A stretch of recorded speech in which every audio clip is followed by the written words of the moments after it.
ભારતીય જનતા પાર્ટીના ધારાસભ્ય જયેશ રાદડિયા અને વિસાવદરના ધારાસભ્ય જે ગોપાલ ઇટાલિયા છે એ બંને વચ્ચે ગાંધીનગર વિધાનસભાની અંદર જે મુલાકાત થઈ હતી એને જ લઈને ઘણા બધા તર્ક વિતર્ક સામે આવ્યા કે શું હવે રાજુ કરપડા બાદ ગોપાલ ઇટાલિયા પણ ભારતીય જનતા પાર્ટીમાં જોડાશે, પરંતુ હવે આ સમગ્ર મામલે અને આજે મુલાકાત થઈ હતી ભાજપના અને આમ આદમી પાર્ટીના ધારાસભ્ય વચ્ચે એ વાતને લઈને ગોપાલ ઇટાલિયા દ્વારા શું કહેવામાં આવ્યું છે આજે તેના વિશે વિગતે વાત કરીએ। નમસ્કાર, હું હંસિની અને તમે જોઈ રહ્યા છો નિર્ભય ન્યૂઝ। ભારતીય જનતા પાર્ટીમાં જયેશ રાદડિયા છેલ્લા ઘણા સમયથી ચર્ચામાં આવ્યા છે અને તેની સાથે વિસાવદરના ધારાસભ્ય ગોપાલ ઇટાલિયા જે બંનેની મુલાકાત થઈ હતી એ બાદ ઘણા બધા તર્ક વિતર્ક સર્જાયા હતા। તે બંને વચ્ચેની વાતચીત અને એકબીજાને ગળે મળતો જે વિડીયો છે એ પણ સોશિયલ મીડિયામાં ખૂબ જ વાયરલ થયો હતો। એ વિડીયો સામે આવતાની સાથે જ રાજકારણ ગરમાયું હતું। ગોપાલ ઇટાલિયાને લઈને ઘણા બધા સવાલો ઉભા થયા હતા કે શું આ મુલાકાત ક્યાંક ભારતીય જનતા પાર્ટીમાં જોડાવાને લઈને છે કે શું, એ દરેક સવાલોના જવાબ હવે ગોપાલ ઇટાલિયા દ્વારા આપવામાં આવ્યા છે અને કહેવામાં આવ્યું છે કે આ મુલાકાત એ એક આગેવાનની સાથે કરવામાં આવી છે। તેઓ અમારા સમાજના નેતા છે, એટલા જ માટે થઈને હું તેમને મળ્યો છું, એવી વાત પણ ગોપાલ ઇટાલિયા દ્વારા કરવામાં આવી છે। જો કે આ વિષયને લઈને અમારા એડિટર ગોપી ઘાંગરે જે સમયે ગોપાલ ઇટાલિયાને સવાલ પૂછ્યો હતો ત્યારે વધુમાં ગોપાલ ઇટાલિયા દ્વારા આ સમગ્ર મુલાકાતને લઈને શું કહેવામાં આવ્યું છે, સાંભળીએ। કારણ કે જે રીતે આ આખી પ્રક્રિયા થઈ અને એમાં સૌથી પહેલા એક દ્રશ્ય સામે આવ્યું અને એ દ્રશ્ય હતું તમારું ને જયેશ રાદડિયાનું। હવે એ જે દ્રશ્ય હતું એને લઈને ખૂબ ચર્ચા થઈ, સોશિયલ મીડિયા પર ખૂબ વાયરલ થયો એ વિડીયો। એટલે કાં તો તમે ભાજપમાં જવાના છો કારણ કે તમારા મિત્ર પણ રાજુ કરપડા અત્યારે એ જ રસ્તે ચાલી રહ્યા છે, એટલે કાં તો તમે ભાજપમાં જવાના છો કાં તો પછી કંઈક આગળ બીજી કઈ નવા જૂની થવાની। ભાજપમાં હું કામ જવું જોઈએ? એના 1, 2, 3 મુદ્દા કયો? એ તો તમારા ઉપર ડિપેન્ડ। નહીં, મારા ઉપર ભલે, પણ આમ સામાન્ય રીતે ભાજપમાં જવું હોય તો 1, 2, 3 પોઈન્ટ શું મળે? એનો અર્થ કઈ જવાનું કોઈ કારણ જ નથી। 1, 2, 3 તમે નથી કહી શકતા, ત્યાં જવા જેવું જ નથી। નહીં, તો જવા વાળા ઉપર ડિપેન્ડેડ હોય છે ને કે જેને જવું છે એ એના મુદ્દા જોવે। અમારે નથી જવું તો એ દ્રશ્ય શું હતા?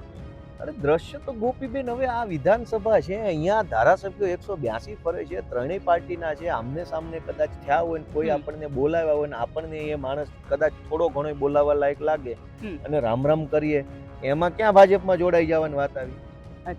ગાંધીનગરથી 400 કિલોમીટર દૂર કોઈ અજાણી ગુપ્ત જગ્યાએ ફાર્મ હાઉસમાં રાત્રે 10 વાગે હું જયેશભાઈ બેઠા હોય ને તમે ભાળી જાઓ ને તો એમ કહી શકાય કે આ ભાજપમાં જોડાવાની મીટિંગ છે। વિધાનસભામાં 2 ધારાસભ્ય ભેગા મળે એમાં ભાજપમાં જોડાઈ જવાની મીટિંગ ક્યાં આવી? અહીં નહીં મળે ક્યાં મળે?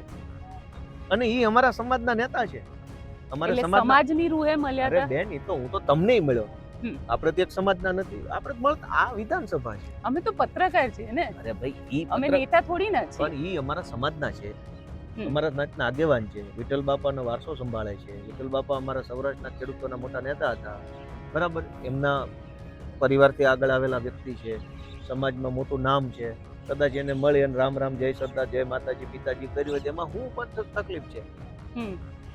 હવે અમારે અમારા સમાજના લોકોને મળવું નહીં એવું થઈ ગયું, મતલબ ભાજપ એવું નક્કી કર્યું કે અમારા સમાજના આગેવાનને નહીં મળવાનું। પણ ચર્ચા શરૂ થઈ ગઈ ને? ચર્ચા ભલે થાય, વધુ થવી છે, ચર્ચા ઓછી થઈ છે, જોઈએ એટલી નથી થઈ હજુ, વધારે ચર્ચા થવી જોઈએ, કેમ ન થાય? હવે તો અમે કોઈને મળીએ તો ચર્ચા। હા, ગુજરાતમાં ડ્રગ્સ વેચનારા, દારૂ વેચનારા, આબરૂ લૂંટનારાની કોઈ ચર્ચા નથી। હું અને જયેશભાઈ આમ એક ડાબો હાથ ને એક જમણો હાથ રામ રામ કરીએ તો ચર્ચા। પણ એ તો ગૃહમાં થયું, વિડીયો આવ્યો, બંને એકબીજાને ગળે મળી રહ્યા છે એટલે ચર્ચા થઈ। અરે ગોપીબેન, ગળે મળવો એ ગુનો છે? ના ના, ગુનો નથી, એ અમારા સમાજના ગુનો નેતા છે, નથી, પણ અપોઝિટ પાર્ટીના 2 નેતાઓ મળી રહ્યા છે। પાર્ટીના છે પણ અમારા સમાજના આગેવાન ખરા કે નહીં? તમે એમ કહો ખરા? એટલે તમે સમાજની રૂહે મળ્યા? હું એને એક આગેવાનના રૂપમાં મળ્યો, એ આગેવાન છે, અમારા છે, રાજનીતિના છે, અનુભવી માણસ છે, સરકારમાં રહ્યા છે, મંત્રી રહ્યા છે, ધારાસભ્ય વિવિધ વખત રહ્યા છે, તો ખાલી ઉતરતા ઉતરતા અડધી મિનિટનો, કદાચ અડધી કે બહુ તો 1 મિનિટ હશે, હવે 1 મિનિટમાં તો અમે આટલી બધી વાતો કરી લીધી, ભાજપમાં જોડાવાનું, નહીં જોડાવાનું, 1 મિનિટ? અરે 1 મિનિટ પણ નથી, લગભગ 29 સેકન્ડનો એ વિડિયો છે। તો 29 સેકન્ડમાં બધું કાર્યક્રમ પૂરો? ના, કાર્યક્રમ તો શરૂ અહીંયાથી થાય ને પછી? ના થાય શરૂ બેન, એવા તો ઘણા કાર્યક્રમો અમે છે ને છાતીએ ઘા જીરવા, કોઈ ટેન્શન નહીં। એટલે જે રીતે આ મુલાકાતને લઈને ગોપાલ ઇટાલિયા દ્વારા કહેવામાં આવ્યું છે કે તે એક આગેવાનના રૂહે તેમને મળ્યા છે, એક આગેવાન તરીકે આવી મુલાકાત થવી એ રાજકારણમાં ખૂબ જ નાની વાત છે, એવી પણ વાત ગોપાલ ઇટાલિયા દ્વારા કરવામાં આવી છે. જો કે આમ પણ આપણે ગઈકાલે પણ જોયું હતું કે વધુ એક વિડીયો સામે આવ્યો હતો જેમાં કોંગ્રેસના ધારાસભ્ય જિગ્નેશ મેવાણી અને આમ આદમી પાર્ટીના ધારાસભ્ય હેમંત ખવાચે એ લોકો એકબીજાને મળ્યા હતા. એ રિશ્તા ક્યાં કહેલાતા હૈ એવી પણ વાત કરવામાં આવી હતી. પરંતુ જે સમયે જયેશ રાદડિયા જે ભારતીય જનતા પાર્ટીના નેતા છે, ખૂબ જ ચર્ચિત નામ છે, ને એની જ સામે વિસાવદરના ધારાસભ્ય ગોપાલ ઇટાલિયા એ પણ અવારનવાર ચર્ચામાં આવતા હોય છે. એ બંનેની જે મુલાકાત થઈ હતી એના કારણે રાજકારણમાં ગરમાવો આવ્યો હતો. ઘણા બધા સવાલો ઊભા થયા હતા કે શું હવે ગોપાલ ઇટાલિયા પણ ભાજપમાં જોડાશે કે કેમ. એ દરેક વાતને લઈને ગોપાલ ઇટાલિયા દ્વારા અત્યારે તો ના પાડવામાં આવી છે, પરંતુ હવે જોવાનું રહેશે કે આ મુલાકાતની પાછળ ખરેખર સત્ય શું હતું, અથવા તો પછી ગોપાલ ઇટાલિયા દ્વારા જે કહેવામાં આવ્યું છે એ વાત સાચી છે. તમારું શું માનવું છે આ વિષયને લઈને અમને કમેન્ટ કરીને ચોક્કસથી જણાવજો. તેની સાથે અમારી ચેનલ નિર્ભય ન્યૂઝને લાઇક, શેર અને સબસ્ક્રાઇબ કરવાનું ભૂલશો નહીં. નમસ્કાર.